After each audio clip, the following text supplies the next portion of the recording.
Oral questions. Question oral. The honourable member for Barrie North Innisfil. They've stolen all of our ideas. A recent Missing Middle Initiative report shows just how many young people have lost hope of ever owning a home. For parents and grandparents, the signs have been obvious for years, and if we're honest about it, the problem started well before Donald Trump became the President of the United States. Despite throwing tens of billions of dollars at the problem, the fact remains that 10 years of structural incompetence and liberal policies have caused house prices and rent to double, and with it, lost hope of home ownership for a generation. Here's an idea. Why not remove the GST on all new homes to at least start restoring the hope of home ownership for young Canadians? The Honourable Parliamentary Secretary. Well, thank you, Mr. Speaker. It's most disappointing to see that the Conservatives yesterday voted against a national strategy for housing for young Canadians.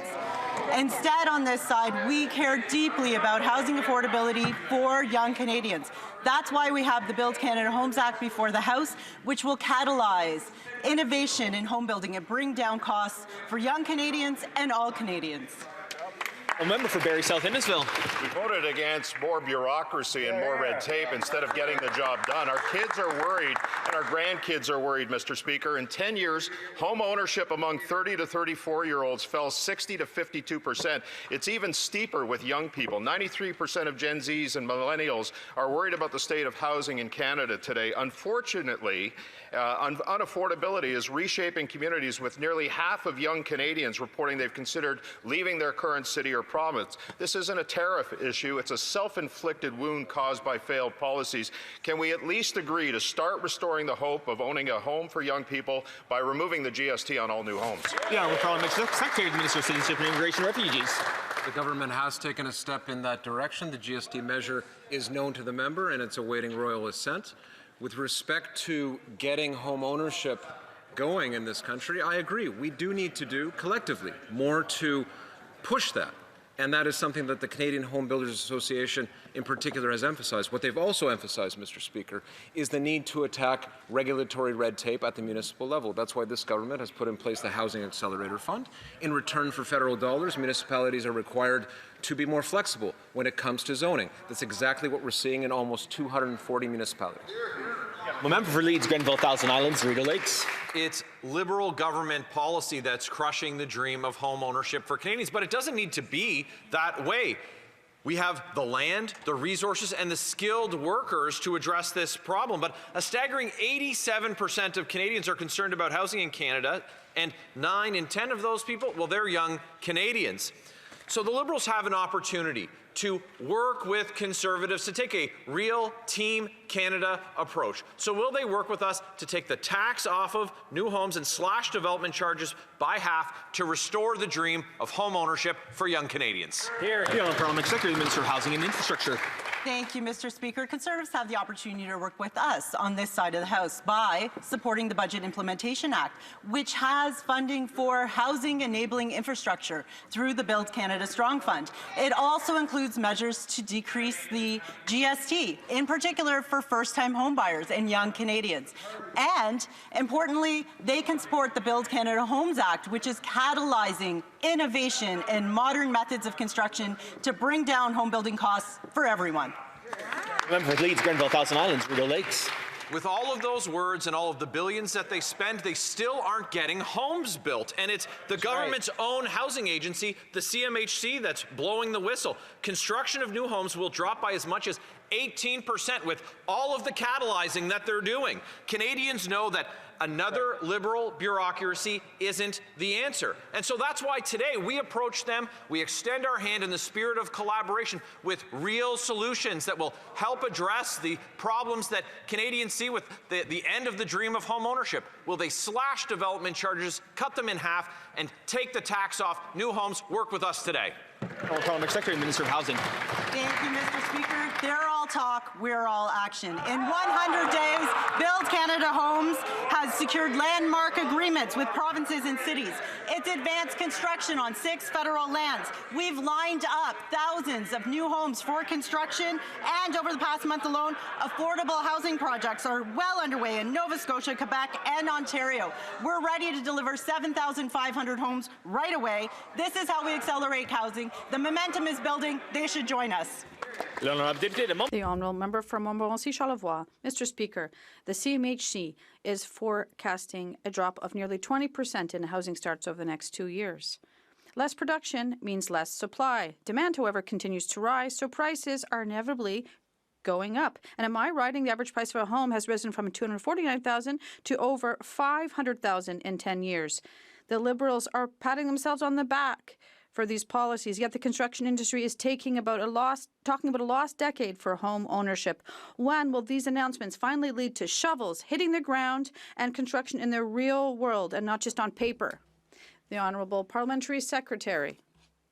Thank you very much. I'd like to thank the member for his question. When we talk about housing, I met with the mayors in my riding, and they are waiting with anticipation for this historical investment in municipal infrastructure that we need to build more homes in Quebec. So I would invite my colleague to vote in favor our legislation for the Budget Implementation Act, so we can give the municipalities the funding they need to build homes in Quebec. Like my colleague said, everyone is waiting. Young Canadians are having a tough time with the cost of living and the cost of rent. The Liberals tell us they're taking action, but nothing's being done except for these announcements and photo ops. They have a plan for someday. You'll see they'll build something one day, potentially, surely soon, in a project that's currently being reviewed to be announced later. I have a clear proposal for the Liberals. Why don't you eliminate the GST on all new homes under $1.3 million to boost construction and allow for our young people to finally become homeowners? Will you accept our idea? The Honourable Member. Thank you very much, Mr. Speaker. Good news. Build Canada Homes is delivering results. In the first 100 days, we have moved to action by including major agreements with provinces and cities. We have 6 projects announced for construction, and one in my riding of Longueuil-Charlevoix. Yes, Mr. Speaker, we're building more than 1,000 units in my riding, 40% of which are off-market builds, and I invite my colleagues across the way to share this good news. The honourable member for Saint-Jean.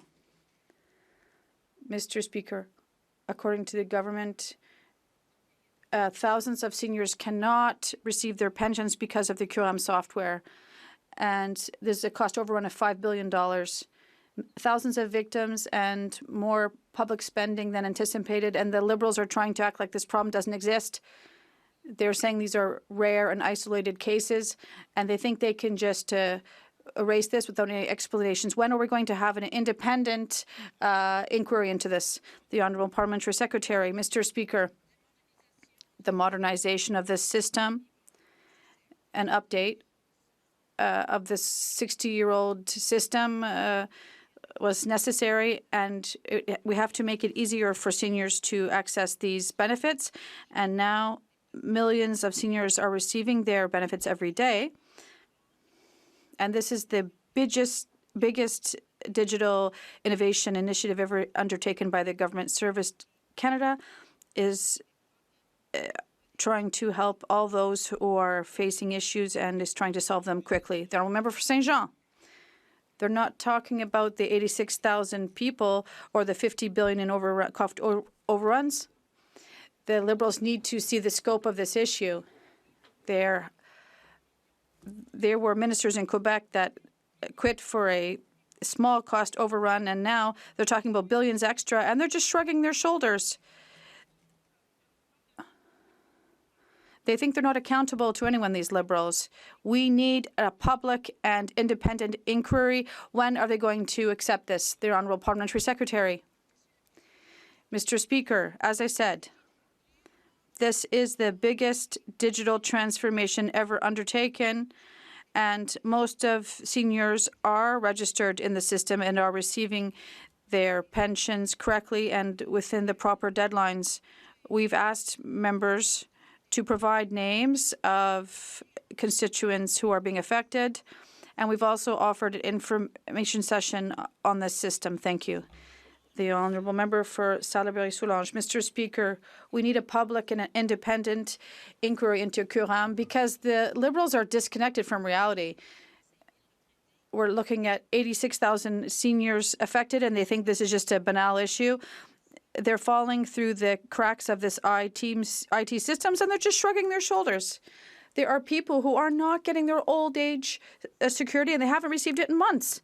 And how are these people going to live, Mr. Speaker? The Honourable Parliamentary Secretary. Mr. Speaker, our government always supports seniors, particularly thanks to their dental care and the new grocery benefit. The old age security issue is an absolute priority, and the minister is working tirelessly to solve this issue. The department has implemented an action plan for this to mobilize all the available resources to solve this issue. Thank you. Honourable member for York Durham. Day by day, year by year, the dream of home ownership is fading away for young Canadians. The Prime Minister's promise was for 500,000 new homes, but CMHC reported this week that he'll only actually build 216,000 and that home building will decline every year to 2028. So does the Prime Minister dispute the CMHC's findings? And if he doesn't, will he admit that he made a promise he knew he could never keep? And Mr. Speaker, we all know what that's called. Parliament Secretary, the Minister of International Trade.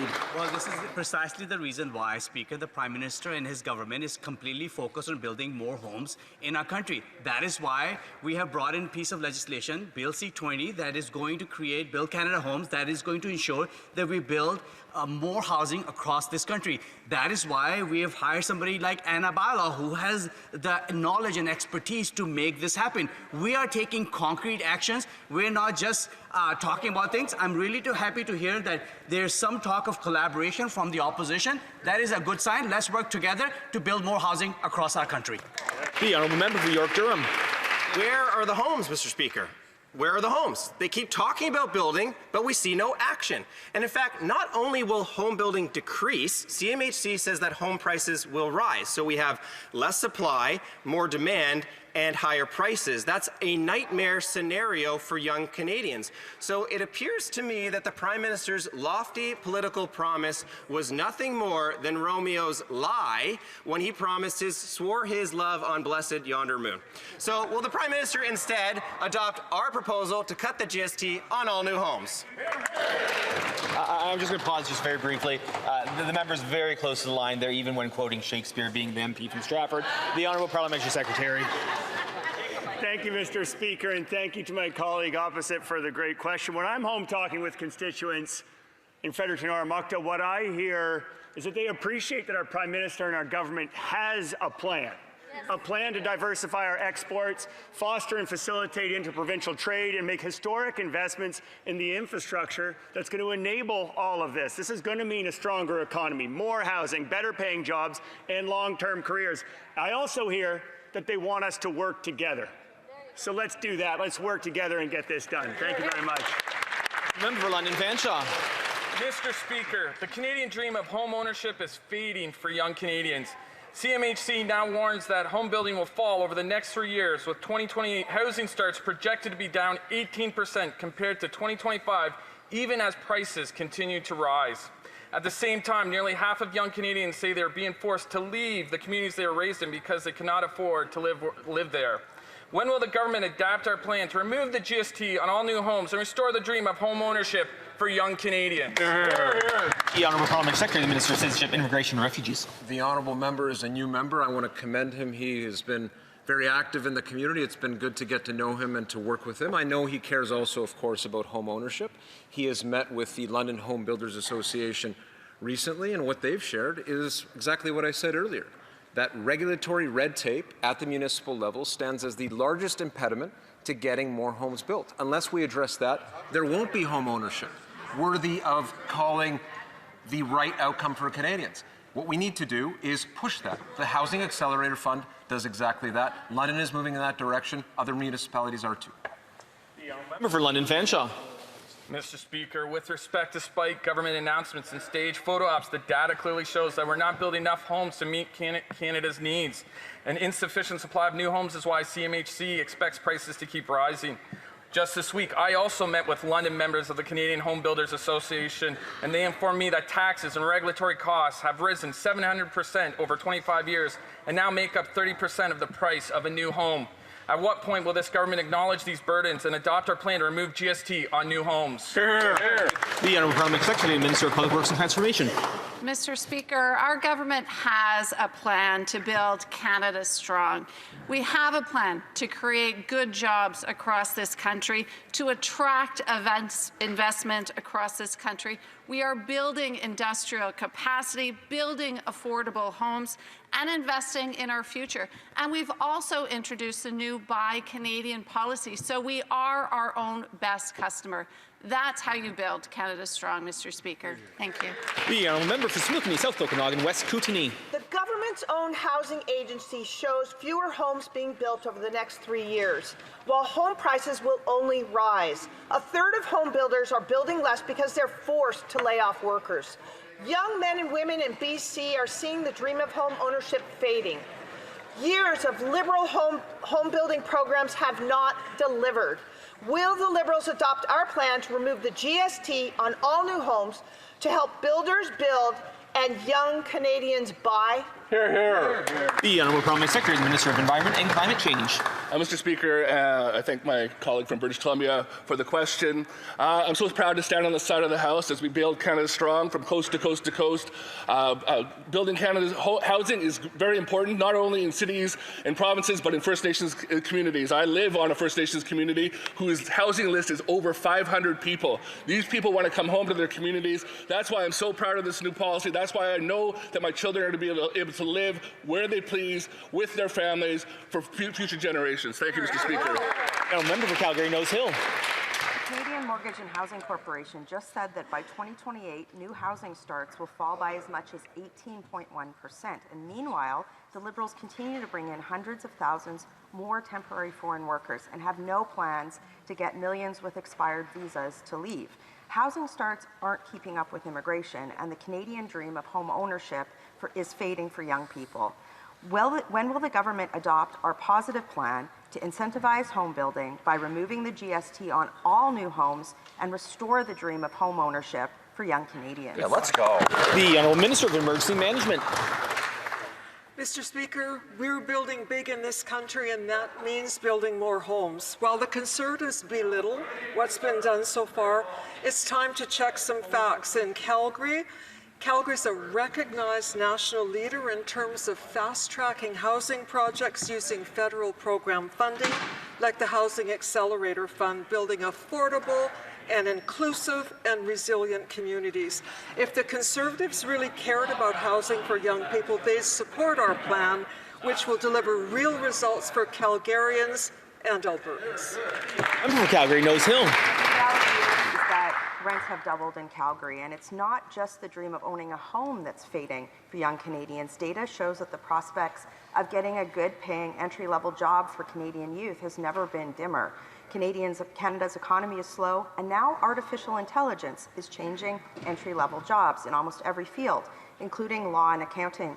Given all of this, why are the Liberals bringing in hundreds of thousands of more temporary foreign workers, have no plans to get millions with expired visas to leave, instead of incentivizing businesses to hire and give hope to Canadians? The Honourable Minister for Emergency Management. Mr. Speaker, affordability starts with opportunity, and that means making sure every Canadian can get a good-paying career. Our plan is working. Just last month in Alberta alone, nearly 42,000 good full-time careers were created. That's more people earning paychecks, putting money back in the economy, and getting ahead. At a moment when Canadians are focused on affordability, it's time for Conservatives to stop blocking the Budget Implementation Act and back a plan that's delivering real results. The Honourable Member for Pierre Boucher, Les Patriotes. Mr. Speaker, yesterday, the Bloc Québécois leader met with the Prime Minister. He insisted that we absolutely have to end these low-cost truckers. And that's not all. It's not only the federal government's not doing much on this file, they're even part of the problem. Canada Post hired no less than 25 companies that are using these low-cost trucking companies, and they're doing this with taxpayer money. When the Liberals get these low-cost drivers off our roads instead of just taking out their checkbooks, the Honourable Parliamentary Secretary. Speaker, Canada Post is proud to work with many trucking companies across this country, and in doing so, the CEO of Canada Post has ensured us that there is no engagement with the Drivers Inc. model. All contracted suppliers are provided with clear expectations, a code of conduct to abide by, and consequences for non-compliance. As a government, we expect Canada Post to abide by these standards. Thank you, Mr. Speaker. The honourable member for Pierre Pouget, Les Patriotes Verts. Mr. Speaker, they could solve this issue if they started admitting that these do exist instead of encouraging these low-cost drivers. Canada Post has used at least 25 companies of this type.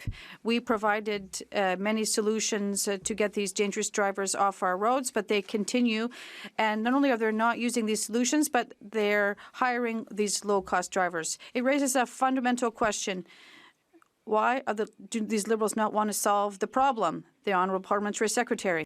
Merci. Thank you very much, Mr. Speaker. Canada est fier. Canada Post is proud to be able to cooperate with many trucking companies across the country. By doing so, the CEO of Canada Post has assured us that this company has no links to the Drivers Inc. model. All of their subcontractors have clear agreements and a code of conduct to respect, and a consequence if they do not respect this. As a government, we expect these standards to be respected by Canada Post. China, our biggest security threat. Now he tells us that they are a strategic partner. He told Canadian canola farmers to expect lower tariffs by March 1st. Yet just yesterday, we learned that Beijing is delaying its decision until at least March 9th. Last time I checked, partners keep their word. Our farmers deserve better than uncertainty, shifting timelines, and empty promises. Yet that's all this Liberal government has delivered. So I ask, is there truly a deal to reduce tariffs on Canadian canola, or did the Prime Minister mislead our farmers about getting results? The Honourable Parliamentary Secretary, the Minister of Agriculture. Mr. Speaker, I just want to start by saying that our canola grower grow the best canola in the world. Absolutely.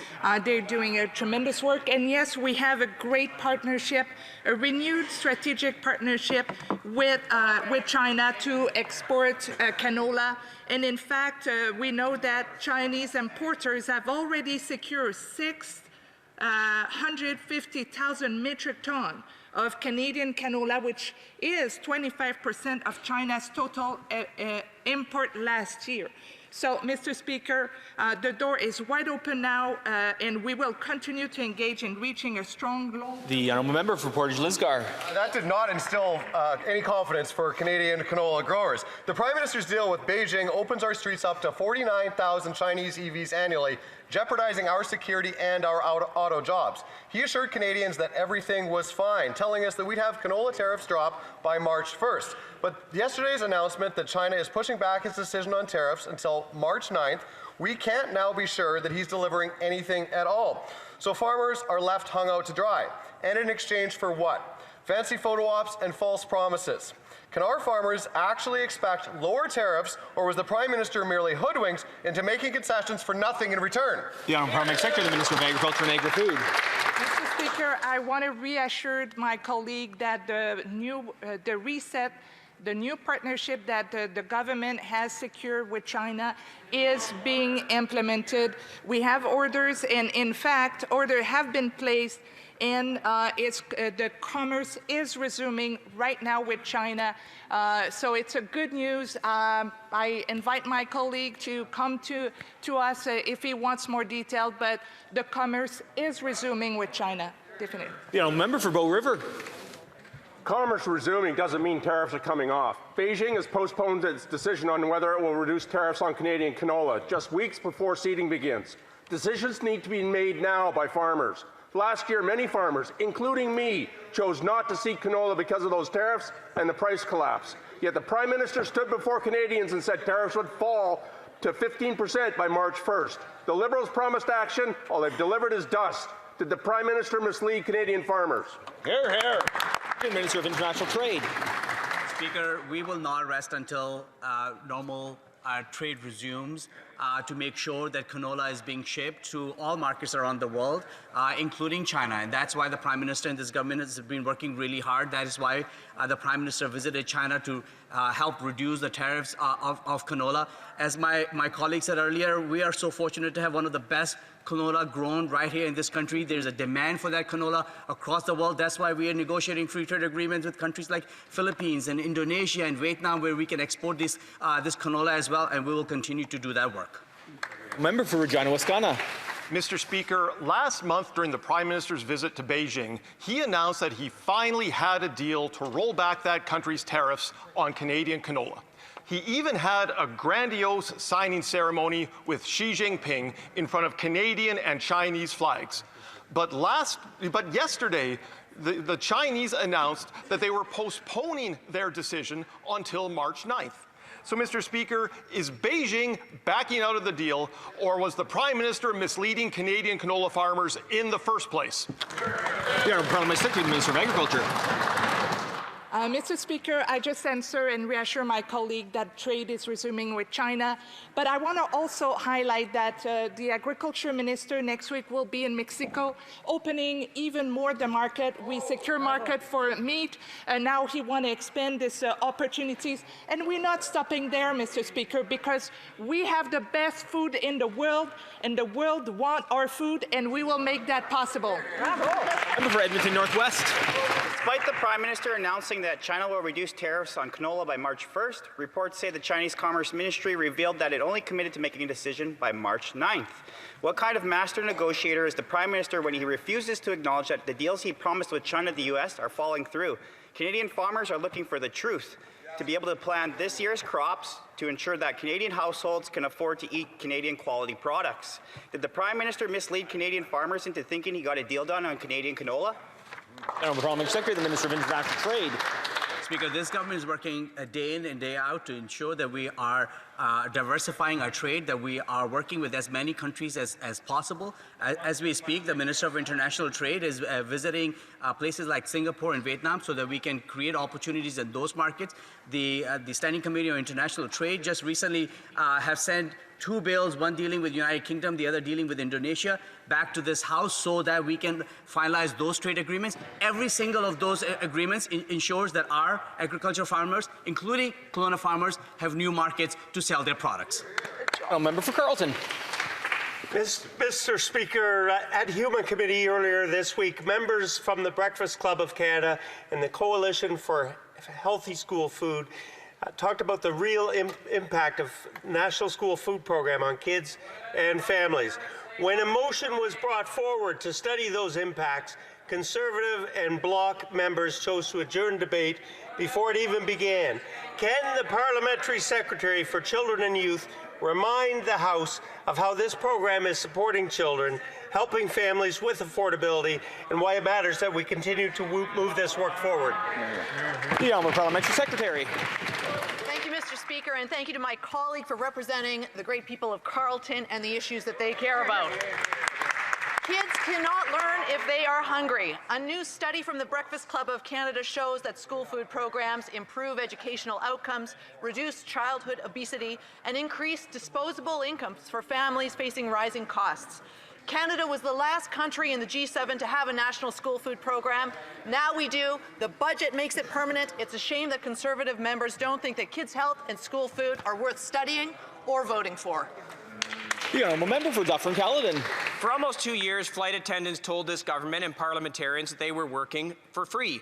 And we believed them. Conservatives introduced a bill to fix that problem. Liberals didn't believe them, and they ordered a study. After 6 months, this study, wait for it, has determined it needs to do another study. You actually can't make this stuff up. Why won't the Liberals believe flight attendants when they say they're working for free and adopt the Conservative bill that would have fixed the problem instead of ordering another study to study a study? Parliament Secretary for Labour. Mr. Speaker, nobody should work for free in this country. We take any claim of unpaid work seriously. After allegations of unpaid work in the airline sector, we launched a probe to get to the bottom of the claims. Phase 1 of that probe has now been published, and we're going to keep investigating to ensure that the work is happening in accordance with the Canadian Labour Code. Workers must be paid for the hours they work, and we're going to make sure that employers follow the rules. For Dufferin-Caledon. Yeah, except this probe that they ordered determined that they needed to do another probe. I mean, I'm sure there's a lot of things that you could say about that, Mr. Speaker. But here's the facts. The head of QP Air came to committee when we were looking into this and said, what are the Liberals going to study next if water is wet? And he went on to say about this study, we called for action last summer, and instead we got a study that resulted in a promise to perform another study. This is really thin gruel from these Liberals. Conservatives know flight attendants work for free. It's why we introduced a bill to fix it. Why don't they just steal that idea like they steal all of our ideas and help flight attendants instead of doing another study? The Honourable Parliamentary Secretary for Labour. Mr. Speaker, we stand by the work that we're doing. We want to take action that is informed by evidence, and we've asked all sides in this to actually provide that evidence. Phase 2 of the probe will collect more evidence from airlines and unions to ensure that employers are complying with the Canada Labour Code. This step is necessary to provide additional clarity on how the airline sector's pay structure aligns with the code. This is important information for us to know and to get right. For North Island, Powell River. Devastated, anxious, fearful of what the future may hold. I'm sure these are just some of the emotions the 25,000 Canadians who lost their jobs last month undoubtedly feel. These are individuals, like all Canadians, who even when they were working were already struggling with the cost of groceries, the cost of rent, the cost, Mr. Speaker, of just getting by. Now, not only are they dealing with a cost of living crisis, they are out of a job. This Prime Minister promised the fastest growing economy in the G7, but when will his policies deliver anything other than job losses, massive deficits, and the highest cost of groceries of our economic peers? I'm going to allow the member to answer the question, but I'll just remind members they should be with their own seat, in their own seat when they ask a question. Now I'm a Parliamentary Secretary. Mr. Speaker, I commend the member on... Order. I'm going to ask members to restrain themselves and not be inappropriate or childlike in terms of the comments they make. The honourable member.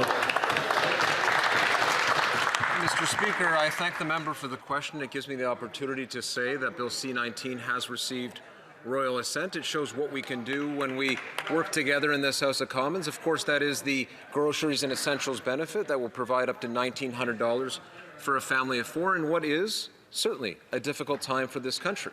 But I also urge the member to look past politics, to work with all members in this House, and to echo what Prime Minister Harper said. Let's work together on behalf of the country in a very difficult moment. We can do it. Member for North Island, Powell River.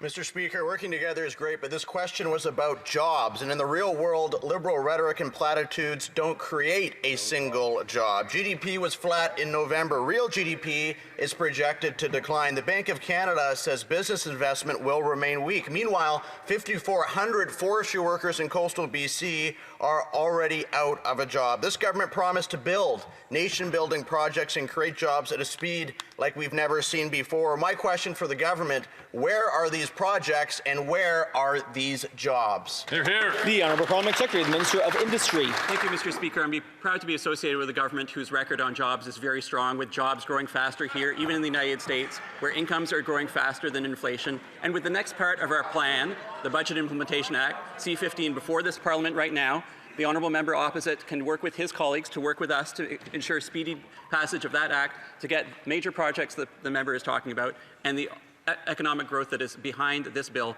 forward. Thank you, Mr. Speaker. A member for Red Deer. Mr. Speaker, the price of food is out of control. Too many families in Alberta are struggling. Just in Alberta alone, grocery prices have risen 50% in 5 years. Beef prices are up 53%, eggs up 37%, vegetables up 20%. These are not luxuries, these are essentials, and Canadians can't afford this Liberal government. The Prime Minister said he should be judged by the cost at the grocery store. Well, Judgment Day is coming. When will the Prime Minister remove taxes, start getting things built so Canadians can live affordably? The Honourable Secretary of State for Combating Crime. Thank you, Mr. Speaker. Well, we had a big announcement addressing this very issue because we know it is something that Canadians are struggling with, and therefore we have announced the new Canada Groceries and Essentials benefit. Mr. Speaker, this not only gives a one-time benefit to Canadian families, but also helps them for the next 5 years. But we're not only doing that, Mr. Speaker, we're also looking at how to strengthen our supply chains. We're investing in companies that are in the business of food manufacturing. We're investing in greenhouses so that we can have more food in our country. Mr. Speaker. The Honourable Member for Louis St. Laurent Akiawanrock. Mr. Speaker, one thing that people don't understand about the current affordability crisis is that it's impacting the birth rate. There are couples who are waiting to buy a home before they have children. As one expert has explained, I don't want my children to have less than I had growing up. That's what the Canadian dream means, and unfortunately, the Canadian dream has been shattered by 10 years of Liberal governance. Why won't they adopt our idea of lifting the GST on new homes? The Honourable Parliamentary Secretary. Good morning, Mr. Speaker. I appreciate the comment from my colleague.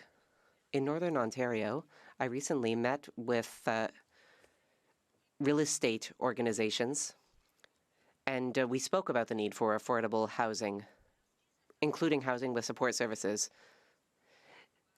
The real estate industry expects us to pass the Build Canada Homes Act, as well as the Budget Implementation Act. I would encourage my colleagues to vote with us. Thank you.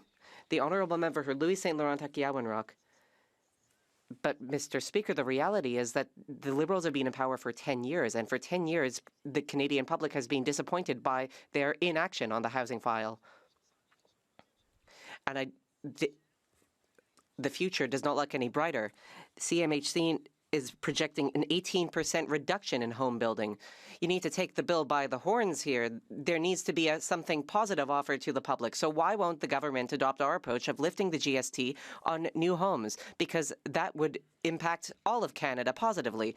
The Honourable Parliamentary Secretary, Mr. Speaker, I agree that housing and affordable housing especially are important. I hope that we will be able to continue federal action, which has led to thousands of housing units being built in Quebec, for example, in Longueuil. The Liberals should vote in favour of our Budget Implementation Act so we can, in fact, build affordable housing. The Honourable Member for Richmond-Arthabaska. Thank you, Mr. Speaker. All week, I have been asking questions about the CURAM system. This was a financial fiasco, which was supposed to cost $1.6 billion, but instead ended up costing $6.6 billion. It has left 86,000 seniors waiting for their money, and the only answer I've gotten back from the government is, could you send us their names? Seriously, I guess that's what the Liberals think of as leadership. I'll give them one more chance to give an answer other than send us their name. If they give the same answer again, it will prove their incompetence. Hopefully, they'll show leadership this week. The Honourable Parliamentary Secretary. Mr. Speaker, as I have stated, this is the largest digital transformation ever completed. The overwhelming majority of people in the system are correctly receiving their benefits on time. We've reached out to members' offices to ask for the names of impacted persons. We have also offered opposition members a briefing on the system. We will always support seniors through benefits, including our dental benefit. The Honourable Member. Mr. Speaker, honestly, I'm speechless. I'm sorry, but they have just proven their gross incompetence. They have just proven the lack of respect they have for our seniors. They have just proven the lack of respect for Canadians who have paid $500 billion more than was expected. They have just proven that the Liberals don't give a damn about the people. I will keep fighting. They're still showing incompetence, but hopefully the minister can at least confirm that there is a task force working on this. If not, the minister can remain seated. Mr. Speaker, the department has been working to modernize a decades-old system to process more applications for the decades to come. 7 billion seniors already receive their benefits on time. and the department is working on delayed benefits. I have good news, Mr. Speaker. Following almost unprecedented levels of collaboration, Bill C-19 has received royal assent. As a result, over 12 million Canadians will now receive vital support to help pay for groceries and other essentials. Canadians are expecting us to once again put partisanship aside and pass the Budget Implementation Act. Can the Parliamentary Secretary update this House on how swift passage of the BIA will help unlock generational investments and build the strongest economy in the G7? The Honourable Parliamentary Secretary. The member, in the short time that she's served as an MP, is making an outstanding contribution, particularly on economic issues. She is, after all, a tech entrepreneur at not one but two companies. She understands the importance of putting in place a foundation for the Canadian economy. C-19 did receive royal assent. 12 million Canadians will benefit. We can go a step further and put in place a foundation for the future of this country, and that is, of course, the budget. I've had the opportunity to serve for a few meetings now on the Federal Finance Committee. We're working well there. I hope Conservatives work with us to pass the budget without obstruction. I know they're up to it, and I know that the country needs that right now. The Honourable Member for Calgary Centre. Mr. Speaker, yesterday at Finance Committee, the President of the Canada Infrastructure Bank stated that none of the funds lent to electric bus makers was written off, despite the bankruptcy of Lion Electric, which at least had $470 million allocated to it. The Strategic Innovation Fund also committed $50 million to Lion. That's a write-off. Export Development will not disclose how much they lost. Lion Electric was always a funding scheme that enabled insiders to profit from this government's transition narrative. Will a responsible minister provide some transparency and show taxpayers how much this scam has cost them? The Honourable Parliamentary Secretary for Industry. Thank you, Mr. Speaker. I appreciate the question from my colleague opposite, who is a constructive member on these questions. Obviously, the situation that he refers to with a particular company has its issues, but we know more generally that investments in renewable technology work. We know that the future direction of both heavy vehicles and light vehicles is increasingly electric. That's why we're making the investments we're making. In terms of the question to the Canada Infrastructure Bank, I'll refer those questions to the bank. The Honourable Member of Calgary Centre. Well, I don't know how much proof they have to see that this actually isn't working, that money's going off the table and nothing's being accomplished. But the president of Lion Electric, Mark Bedard, sold $33 million of his shares prior to its bankruptcy. In what is known as a pump and dump stock play, the Liberal government acted as a pump with millions of taxpayer dollars. Mr. Bedard and his friends then orchestrated the dump, and they walked away with millions. The minister did not include a share lockup with the grants. This is at least gross incompetence. It's financial crime, Mr. Speaker, the victims of which are Canadian taxpayers. Will any minister finally do the right thing and call in the RCMP? The Honourable Parliamentary Secretary. I was at the Federal Finance Committee yesterday with the Honourable Member. He knows how the answer was put forward by Mr. Corey of the Infrastructure Bank. There's no deal with Lion. What happened with Lion in terms of the bankruptcy obviously is regrettable, certainly. But those buses that were intended to be procured are on the road under the operation of another company. The company was in fact sold. When it comes to the Infrastructure Bank, there is, and the founding act of the bank makes this clear, audits are required. He can look at those audits. The Auditor General is required to look at the Infrastructure Bank. Committee meetings can happen. The answers were clear. For Edmonton West. There's rampant use of illegal workers on federally funded infrastructure projects in Alberta. These traffic workers are being abused, robbed, and forced into unsafe work conditions, while union trades are shut out of the very jobs their taxes are funding. Over a year ago, I presented evidence to this government of this corruption, and yet no action. We tried to start a study in committee on the issue, but the Liberals blocked it. So why are the Liberals siding with corrupt companies using illegal traffic workers instead of standing with Alberta's building trades? The Honourable Parliamentary Secretary for Housing. Thank you, Mr. Speaker. We have lots of respect for all of those individuals that are out there building important infrastructure in Canada. We expect all employers to follow the rules to ensure that Canadians are safe day in and day out, and we will continue to work forward so that we can make sure that happens. The Honourable Member for Honoré-Mercier. I also have good news for you today. Bill C-14, the Bail and Sentencing Reform Act, after months of Conservative obstruction, is finally making its way through. Premiers, mayors, and law enforcement from across the country have called on Parliament to quickly pass this bill so that it could soon become the law of the land. Can the Parliamentary Secretary for the Minister of Justice please share with Canadians the progress made on the Bail and Sentencing Reform Act? The Honourable Parliamentary Secretary, the Minister of Justice and Attorney General. I thank my colleague for the question. Mr. Speaker, our new Liberal Prime Minister was given a clear mandate by Canadians to tighten bail, strengthen sentences, and keep repeat violent offenders in jail where they belong. After months and months of obstruction by the Conservatives Committee, holding Bill C-14 hostage, running down the clock by talking about cats and dogs, they finally relented last week and allowed the bill to move forward. Today, as the bill reaches its final stage at third reading, I urge the Conservatives to support this important piece of legislation, which will help keep our communities safe. The Honourable Member for Côte-du-Sud, Rivière-du-Loup, Kataskamik-Témiscouata. Mr. Speaker, the College and Community Innovation Program supports research centres like Novica, Biopter, Optech, and La Pocatière. It lets businesses innovate and create jobs in rural areas, yet the budget for these research centres will be cut by 30%. They're already wasting $5 billion in the CURAM cost overruns.